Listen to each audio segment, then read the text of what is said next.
At SEATOM Technologies, we are building the future of shipping. If you were a ship owner with a large cargo cruise ship, spending that amount of fuel, that's 10,000 liters of heavy fuel oil, would you be interested in replacing with just this amount of fuel? Or this tiny uranium pellet in my hand? In fact, you wouldn't have to refuel up to a decade. You could save $200 million in fuel expenses. And you could do that with SEATOM's technology, with our marinized small modular reactor, or a reactor tailored to be used in ships. And this is how it will look like for the ship owners. We would lease the reactor. The CapEx will look the same for the ship owner as it looks for them right now. We would provide the specialized crew and the fuel. We would take care of everything from the regulators to the suppliers and vendors to the technology integration. And it's not just about the economics necessarily. It's not about decarbonizing shipping and saving the planet while you do that. But it's also about public health. There's public health reasons to do this. There's 400,000 excess deaths every year because shipping burns fossil fuels and because of the air pollution caused by that. And because we talk about nuclear, let's contrast that with the Fukushima nuclear power plant accident. Depending on the source, we had 0 or 1 casualties because of that. Happy to go into details of that if needed. And why now? Well, it's the regulation. The emission trading system now in Europe is applied to shipping. So if you want to bring your ships to Europe, you have to take this seriously, the decarbonization. International Maritime Organization is currently revising their nuclear shipping code. And there's nuclear corridors opening. There is ports giving access to nuclear-powered commercial ships. And we have a uniquely qualified team to bring this to market. Reko here used to be the CEO of Aker Arctic, known for their nuclear icebreaker designs. Icebreakers that were actually built here in Helsinki. Juhani, Professor Hyvärinen there, he used to be the chief nuclear officer at the Hanhikivi nuclear power plant. Still in the nuclear safety committees and councils of other numerous nuclear power plants as well. My background is in regulation and in bringing tech companies in highly regulated industries to 0 to millions in revenue. We have deep reserves to tap into. Our advisors also include members from the founding team of SpaceX, ex-nuclear submarine officers, heads of political parties, and so on. We have a lot of inbound interest, and we are starting our pilot project actually this January, which brings us to the funding that we need.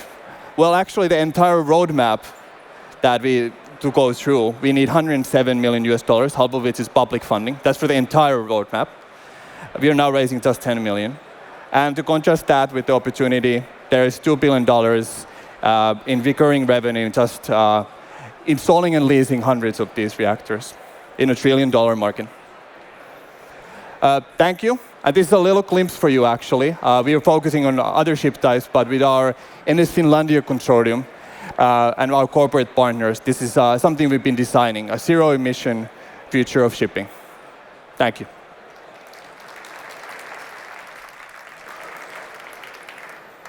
Thank you, Roope. Yeah.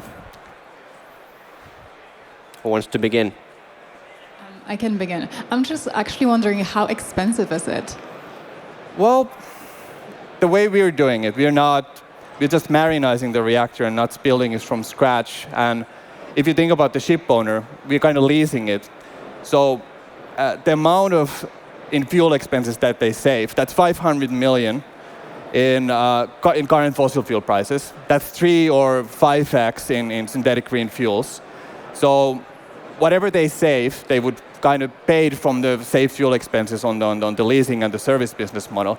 So for them, that's how we calculate. Even though we have a high margin business service agreement with them, even then they would have 20% higher margins. And that's a little bit like we have to leave a little bit of window there. So it's still like a little bit conservative because things happen and move around. So not too expensive. And we have offers, if you think about how much nuclear power plants cost, We have offers to get certain units to marinize them to 50 million per unit with fuel for 8 years. That's plenty of room to work with that. So the regulation perhaps is something that we need to wait for 3 years to get into. And what is the life cycle of such a reactor? Life cycle is that sometimes you don't even change the fuel for the entire lifetime of the fuel. You take the whole unit out. But we have different kind of reactor types that we're actually marinizing. And our chief nuclear officer is actually here if you want a more detailed answers and a better answers than I can provide. But yeah, thank you. Maybe a quick question, given that how the entire macro climate has obviously evolved over the past few years. I mean, nuclear is by many also deemed an asset, by others is also deemed to be a potential vulnerability or threat as well. Yeah. How has the appetite from the shippers changed over time as well? It has, there is International Maritime Shipping Association made this survey last year. Well, they've been doing it every year.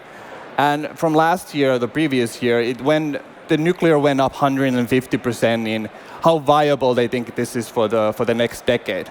And the reason is that they don't necessarily love nuclear. It's not the first option they have. But because we don't have wind or solar or anything like that, and that 3-5x I tell you, compared to fossil fuel price, that's your best bet if you don't have nuclear. So you don't have good options left, and that's the reason why the nuclear is coming up and up, because they're running out of options. And batteries, for example, good for short distances, but we would have batteries ship full of batteries for the long voyages. So all these options are out, unfortunately, for the maritime. Yeah, good question. When do you estimate you have your first reactor online? If I have to give you, let's say 5 to 6 years, we have to, because of the pilot project that we have to. In 3 years, we have to know that we can install this in the next 3 years. So, and we have the confidence to do it. We're really conservative about this stuff by nature, but that's when we have to have it, and we can do that. We can do that, yeah. Why does it seem to be so that all these land-based SMR projects, or at least companies like NuScale, seem to be having a lot of difficulty going to market and getting first full-scale reactors online? Yeah. How will you avoid the pitfalls that they have fallen into? That's a very good question. The short answer is, the long answer can be provided here and your nuclear engineer friends. People are doing a lot of things wrong. There's a lot of capital influx doing a lot of innovative things for no reason. Sometimes that attracts capital. We are very pragmatic about this. The only innovation here, practically, and this is easy to license, there's nothing kind of new for the licensing authorities, which is the bottleneck often. We bring in simple technology, perhaps for a new use case on the commercial side. We have 200 reactors in the sea currently, of course, and then on the military side of things. But so that's our innovative side of things. Yeah. Sorry, did we a little bit run out of time? Yeah. All right. Are you able to license the technology for other use cases as well, such as, powering data centers or anything else for that matter? Yeah, we could. Oh, sorry, I'm clicking that for no reason.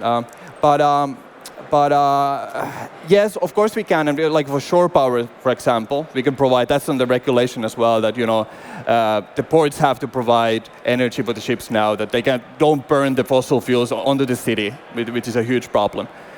So yes, but actually, if you look at the scalability on this market and the margins, you have to go you want to go maritime. It's really hard to compete for the grid energy or even district heating or anything else. This is where the margins are, because I told you that 3-5x, and also the scalability. You have the same operational and licensing environment for all these reactors. You can put this on 1,000 or 2,000 ships, not to go different places and different.